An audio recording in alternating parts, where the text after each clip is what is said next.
venture behind the lens, and step across the boundaries of conventional narratives.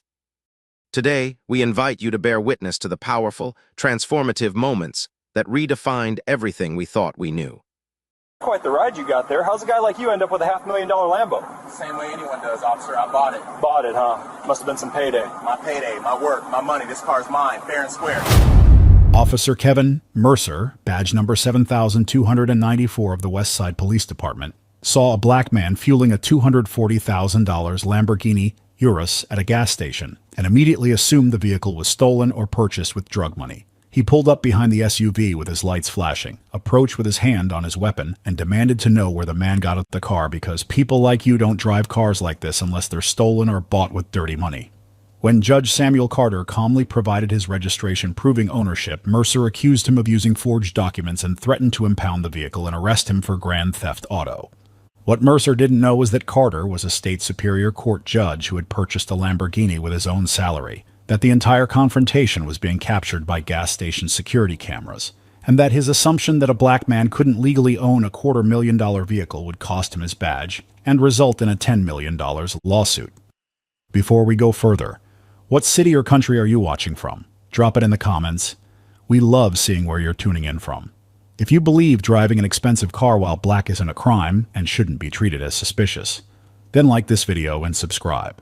Judge Samuel Carter had worked his entire adult life to reach the point where he could afford the car he was currently fueling on a Friday evening in late October. At 52 years old, with 19 years on the state superior court bench and nearly a decade as a prosecutor before that, Carter had built a career on hard work, integrity, and careful financial planning. He lived modestly in most ways, saving and investing wisely. And 2 years ago he had decided to reward himself for reaching a career milestone. The pearl-white Lamborghini Urus, sitting at pump number 4, represented a dream he had held since he was a teenager working 2 jobs to pay for community college. It was fully paid for, registered in his name, and insured with coverage that cost more per month than some people's car payments. Carter loved that vehicle, not because it was expensive, but because it represented everything he had overcome and achieved. Tonight, he had just left the courthouse after a particularly long session presiding over a complex civil trial.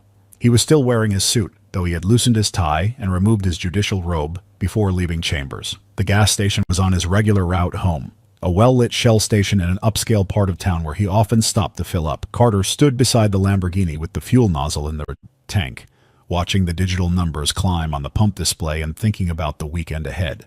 He had plans to drive up the coast tomorrow. Maybe take the long route through the mountains, enjoy the car the way it was meant to be enjoyed.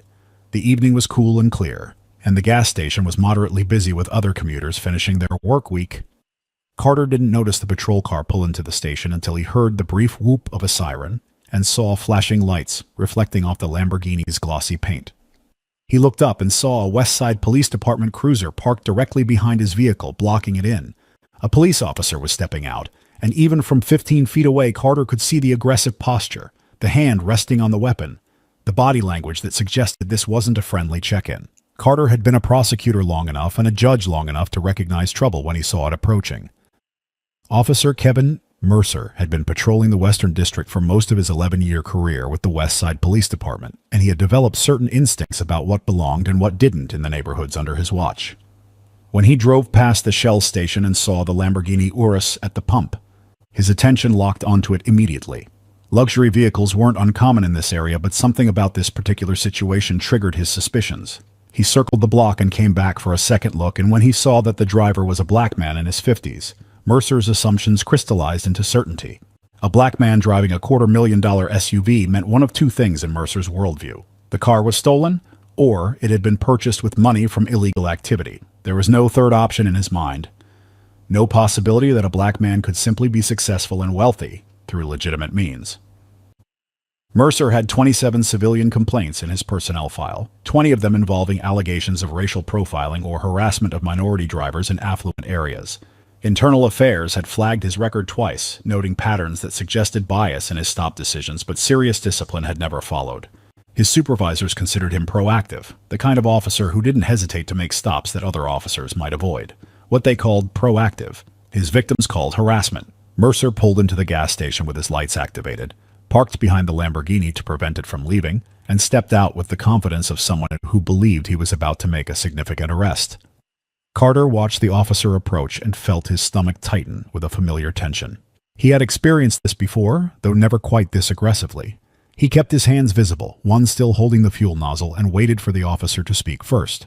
The officer stopped about 6 feet away, his right hand resting on his service weapon, his eyes moving between Carter and the Lamborghini with undisguised suspicion. "Afternoon," Carter said calmly, keeping his tone neutral and professional. "Is there a problem, officer?" Mercer didn't return the greeting. "That's a nice car, real nice. Where'd you get it?" Carter felt the question land like an insult, but he maintained his composure. "I purchased it. Is there something I can help you with?" "People like you don't drive cars like this unless they're stolen or bought with dirty money," Mercer said, and the words came out casual, almost conversational, as if he was stating an obvious fact rather than making a racist accusation. "So I'm going to ask you again, where'd you really get this car?" Carter pulled the fuel nozzle from the tank and replaced it in the pump, his movements slow and deliberate. He turned to face Mercer fully, and when he spoke, his voice carried the measured authority of someone who had spent 2 decades in courtrooms. "Officer, I own this vehicle. I purchased it legally with my own money. I'm happy to provide you with registration and proof of ownership, but I need to know the reason for this stop. Have I committed a traffic violation?" "Don't worry about why I stopped you," Mercer said, stepping closer. "Just show me your license, registration, and proof of insurance. And keep your hands where I can see them." Carter reached slowly for his wallet, narrating his movements in the way he had learned from representing countless defendants who had been stopped by police. "I'm reaching into my jacket pocket for my wallet. My registration and insurance are in the glove compartment of the vehicle. I'll need to reach inside to get them." "Do it slowly," Mercer ordered, his hands still on his weapon. Carter retrieved his driver's license from his wallet and handed it to Mercer, then walked to the driver's side door of the Lamborghini and opened it. The interior was immaculate, cream leather seats, and a dashboard that looked like it belonged in a private jet. He opened the glove compartment and pulled out the registration and insurance documents, then walked back to where Mercer stood and handed them over. Mercer examined the documents under the gas station's overhead lights, and Carter watched the officer's expression as he read the name on the registration and saw that it matched the driver's license perfectly. The vehicle was registered to Samuel J. Carter at an address in one of the most expensive neighborhoods in the city. The insurance was current and valid. Everything was completely legitimate. This should have been the end of the encounter. A reasonable officer would have returned the documents, perhaps apologized for the inconvenience, and let Carter finish his evening. But Kevin Mercer was not a reasonable officer, and his ego would not allow him to admit that his assumptions had been wrong. Instead, he looked at Carter with even deeper suspicion and said the words that would end his career. "These documents could be forged. Registration papers can be faked. I think you need to come down to the station so we can verify this vehicle isn't stolen." Carter felt anger rise in his chest, but he kept it controlled, channeled it into the same cold precision he used when delivering rulings from the bench. "Officer, those documents are legitimate. You can verify the registration by running the VIN number. You can call the DMV. Everything will confirm that I am the legal owner of this vehicle. I haven't committed any traffic violation, and you have no legal basis to detain me." "I'll decide what legal basis I have," Mercer said, and his tone had shifted from suspicious to aggressive. "Right now, I'm investigating a possible stolen vehicle and possible possession of a vehicle purchased with proceeds from illegal activity. You're not going anywhere until I'm satisfied this car is yours." "On what evidence?" Carter asked, his voice rising slightly despite his efforts to stay calm. "I provided valid documentation. What specific evidence do you have that this vehicle is stolen or that I obtained it illegally?" "The evidence," Mercer said, gesturing at Carter and then at the Lamborghini, "is that someone like you doesn't own a car like this through legitimate means. Now you can cooperate and come to the station voluntarily, or I can arrest you for obstruction and impound this vehicle as evidence." At the next pump over, a woman filling up her sedan had stopped and pulled out her phone, recording the interaction. Inside the gas station convenience store, the attendant watched through the window with growing concern. Above them all, mounted on the canopy covering the fuel pumps, 3 security cameras captured every word and gesture in high definition, creating a record that would be played in courtrooms and news broadcasts and viewed millions of times online. Officer Kevin Mercer had just accused a state superior court judge of being a car thief and a drug dealer based solely on the color of his skin, and every second of his career-ending mistake was being permanently documented. Carter reached into his jacket pocket one more time, and Mercer's hand tightened on his weapon. "I'm reaching for my credentials," Carter said clearly. "I'm going to show you who I am, and then you're going to have a decision to make about whether you want to continue this stop." He pulled out his judicial credentials, the official identification that every Superior Court judge carried, and held them out for Mercer to see. The gold emblem of the state court system gleamed under the gas station lights. And in that moment, Kevin Mercer's world began to fall apart. Mercer took the judicial credentials from Carter's hand and stared at them under the harsh gas station lights. The identification was official, laminated, with a holographic seal that couldn't be easily faked. It showed Carter's photograph, his full name, his title as Superior Court Judge, and the seal of the state judiciary. Mercer's face went through several expressions in quick succession: confusion, disbelief, then defensive anger. He looked from the credentials to Carter and back again, as if trying to find some proof that what he was holding was fake. "This could be counterfeit," Mercer said, but his voice had lost its earlier confidence. "Anyone can make fake credentials." Carter kept his composure even though frustration was building inside him. "Officer Mercer, those credentials are real. You can verify them by calling the courthouse. The main number is public record. Ask for the Superior Court Clerk's office. They'll confirm my identity." Mercer handed the credentials back but didn't move toward his patrol car to make any calls. Instead, he seemed to be calculating his next move, trying to find a way to justify what he had already done. "Even if you are a judge, that doesn't explain how you can afford a car like this. Judges don't make that kind of money. Superior Court judges in this state earn approximately $195,000 per year," Carter said, his voice tight with controlled anger. "I've been on the bench for 19 years. Before that, I was a prosecutor for 9 years. I've invested wisely, I live within my means, and I saved for years to purchase this vehicle. But I shouldn't have to explain my financial history to you. You stopped me without cause, accused me of crimes without evidence, and now you're refusing to accept legitimate documentation." The woman at the next pump was still recording, and she called out to Mercer. "Officer, he just showed you he's a judge. Why are you still harassing him?" Mercer spun toward her, irritation flashing across his face. "Ma'am, this doesn't concern you. Put that phone away and mind your business." "I'm recording it in a public place," the woman said firmly. "I have every right to document what I'm seeing." Mercer turned back to Carter, and his jaw was tight with barely controlled frustration. "I'm going to need to search your vehicle. Make sure there's nothing illegal inside." Carter shook his head slowly. "Absolutely not. You have no probable cause to search my vehicle. I haven't committed any traffic violation. I provided proof of ownership. You have no legal justification to continue this stop, let alone search my car." "I have reasonable suspicion based on the circumstances," Mercer said, but he was grasping now, trying to manufacture justification after the fact. "What circumstances?" Carter asked, and his voice had shifted into the tone he used in court when questioning a witness who was lying. "Be specific, Officer Mercer. What reasonable, articulable suspicion do you have that I'm engaged in criminal activity?" Mercer couldn't answer because there was no answer.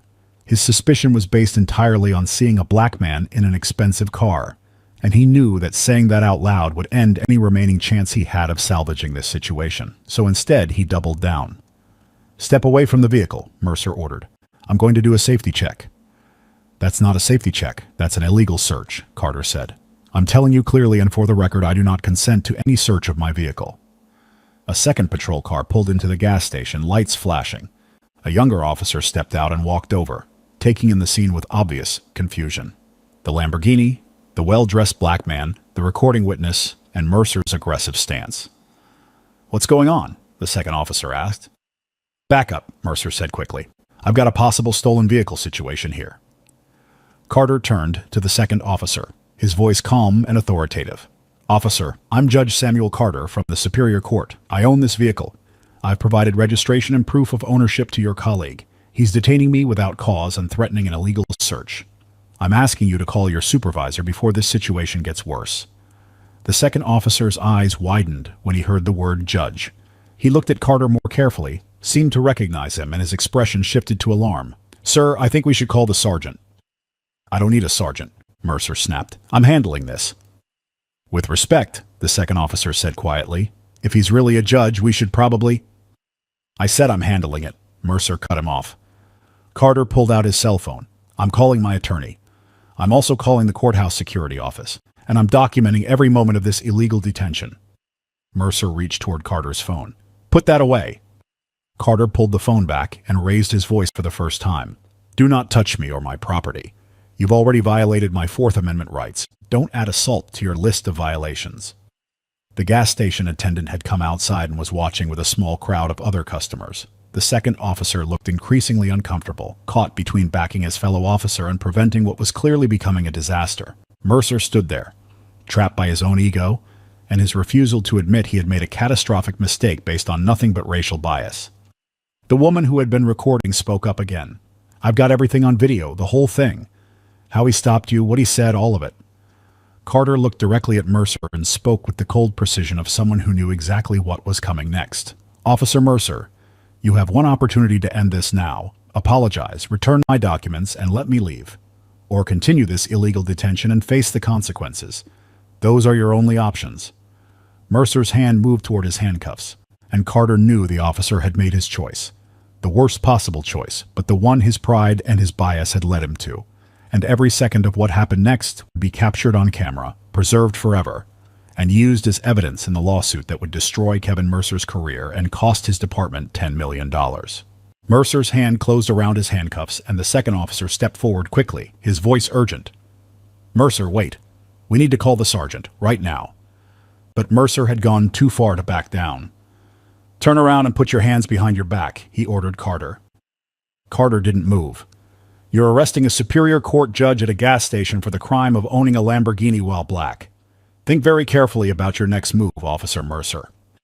Before Mercer could respond, a third vehicle pulled into the gas station, this one an unmarked police sedan. A sergeant in uniform stepped out, his face showing immediate concern as he took in the scene. The flashing lights, the crowd of witnesses with phones out, the expensive Lamborghini, and two officers confronting a well-dressed black man. "What's happening here?" Sergeant Rodriguez asked, his voice carrying authority. The second officer spoke first, relief evident in his tone. "Sarge, this is Judge Carter. From Superior Court, Officer Mercer stopped him and there's been a situation." Rodriguez's eyes snapped to Carter, recognition immediate. "Judge Carter?" Carter nodded. "Sergeant Rodriguez, we've met before. You testified in my courtroom about 2 years ago, the Martinez robbery case." Rodriguez remembered. He had spent 3 hours on the witness stand while Judge Carter questioned him about evidence procedures.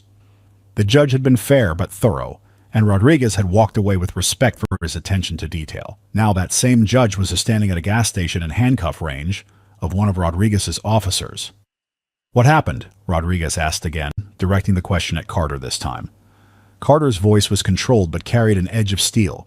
"I stopped to get gas. Officer Mercer pulled up behind me, blocked my vehicle, and immediately accused me of driving a stolen car, or one purchased with drug money. I provided my registration, insurance, and driver's license, all legitimate. He claimed they were probably forged. I showed him my judicial credentials. He said those might be fake too. He's threatened to impound my vehicle and search it without probable cause. He's detained me for approximately 15 minutes, based solely on the fact that I'm a black man driving an expensive car." Rodriguez turned to Mercer, his expression darkening. "Is this accurate?" Mercer's face flushed. "I responded to what I thought was a suspicious situation. The vehicle is extremely expensive and I had reasonable suspicion." "Reasonable suspicion of what?" Rodriguez cut him off. "Did you observe a traffic violation?" "No, but did you run the plates before you stopped him?" Mercer hesitated. "No." "Did you have any report of a stolen Lamborghini matching this description?" "No, but the circumstances—" Rodriguez held up his hand, stopping him. "You stopped a Superior Court judge without cause, accused him of being a criminal, refused to accept valid documentation, and threatened to arrest him. Is that about right?" The gas station had gone quiet except for the hum of the traffic in the distance. The witnesses were recording every word. The security cameras captured every angle. Rodriguez walked over to Carter's Lamborghini and looked at the registration documents that Mercer still held. He verified the VIN number on the dashboard matched the registration. Everything was perfect, legal, exactly as Carter had said. Rodriguez turned back to Mercer with barely controlled fury. "Judge Carter's name is in our system. He's listed as a judicial officer who may need courthouse security coordination. You could have verified his identity in 30 seconds. Instead, you chose to assume he was a criminal." Carter spoke quietly but with devastating precision. "Sergeant, Officer Mercer told me, and I quote, 'People like you don't drive cars like this unless they're stolen or bought with dirty money.' Those words are on that woman's video recording. They're on the gas station security footage, and they're the foundation of the federal civil rights lawsuit I'll be filing on Monday morning." Mercer's face went pale. Carter continued, his voice colder now. I've been a prosecutor and a judge for 28 years. I've seen officers like you before. You see a black face and you see a criminal. You see success and you assume crime. You had my registration showing my name and address in one of the most expensive neighborhoods in this city. You had my driver's license. You had my judicial credentials. And none of it mattered because you couldn't believe a black man could earn and own a $240,000 vehicle through legitimate work. He paused, letting the words land. I presided over police misconduct cases. I know the law inside and out.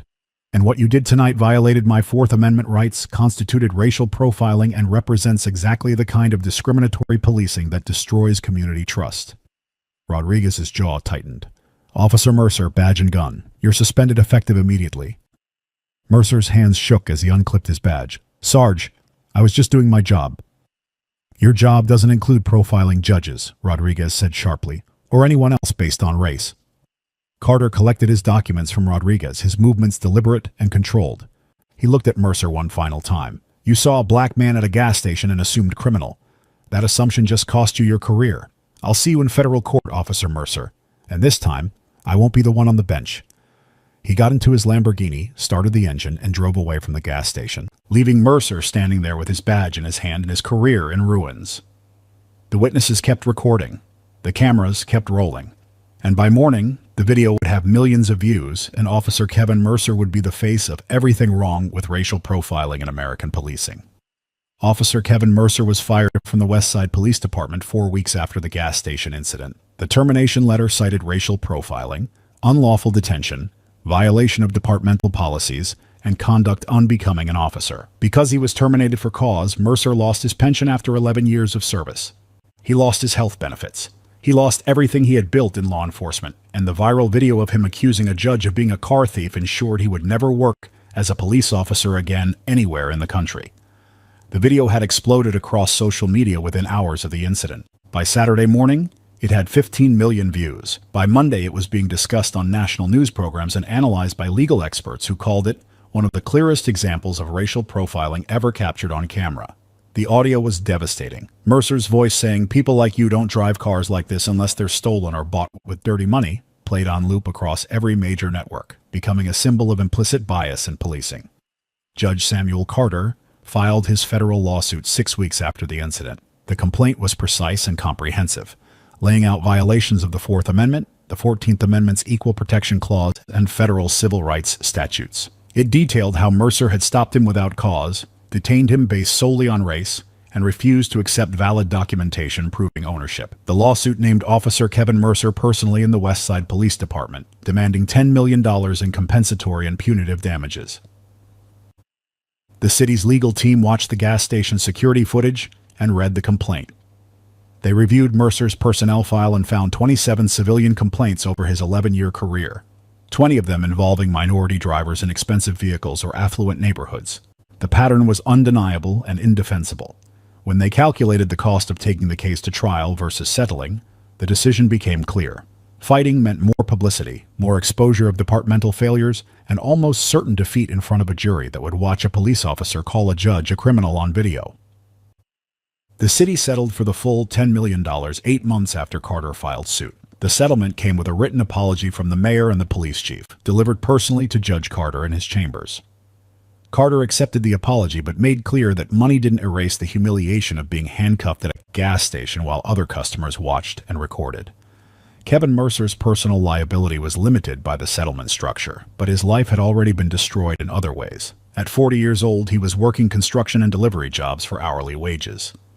His wife had filed for divorce 6 months after the incident, unable to handle the public scrutiny and the financial devastation. His 2 teenage children barely spoke to him, embarrassed by their father becoming a national symbol of racist policing. He had tried to find work in private security, but the background checks always revealed the gas station video, and no company wanted to hire someone with that reputation. The West Side Police Department underwent massive restructuring after the settlement. The police chief, who had failed to address Mercer's pattern of complaints, was forced to resign. New policies required officers to document specific reasons for vehicle stops before approaching drivers. All stops of luxury vehicles required supervisor approval. Mandatory bias training became quarterly instead of annual. A civilian oversight board was created with real investigative power. 7 other officers with similar complaint patterns were pushed into early retirement. Judge Carter used a portion of his settlement to establish the Carter Foundation for Justice Reform, which provided legal support and resources to victims of police misconduct who couldn't afford high-powered attorneys. He continued serving on the bench with even greater respect from his colleagues and the legal community. He still drove his Lamborghini, but now he carried multiple copies of his credentials and kept his dash cam running whenever he drove, a sad necessity that he wished wasn't required. The gas station footage became required viewing at police academies across the country, shown as the definitive example of how racial bias can destroy careers and cost departments millions. Instructors used it to teach officers what not to do, how assumptions can override evidence, and how seeing crime and black success is both morally wrong and legally catastrophic. 5 years after that October evening, Judge Carter was appointed to the state appellate court, one of the highest judicial positions in the state. Kevin Mercer was still working manual labor, still carrying the shame of being the officer who accused a judge of being a drug dealer, still living with the permanent stain of a viral video that would never be forgotten. The lesson remains simple and permanent. Wealth isn't evidence of crime. Success isn't suspicious. And when police officers treat black excellence as proof of criminality, the consequences can cost them everything, while the people they targeted continue to rise. Driving while black isn't a crime, and owning nice things while black isn't evidence of drug dealing. If you've ever been questioned about how you could afford something you legally own, share this story. What policies would actually stop racial profiling during traffic stops? Drop your real solutions in the comments. And if you believe black success should be celebrated, not criminalized, subscribe now. We're bringing you more stories where racial profiling met accountability and lost everything. Documents and official records are the absolute foundation of our history, framing the stories that shape our reality. Every story is a relentless pursuit of genuine truth. Thank you for dedicating your valuable time to investigate these truths with us.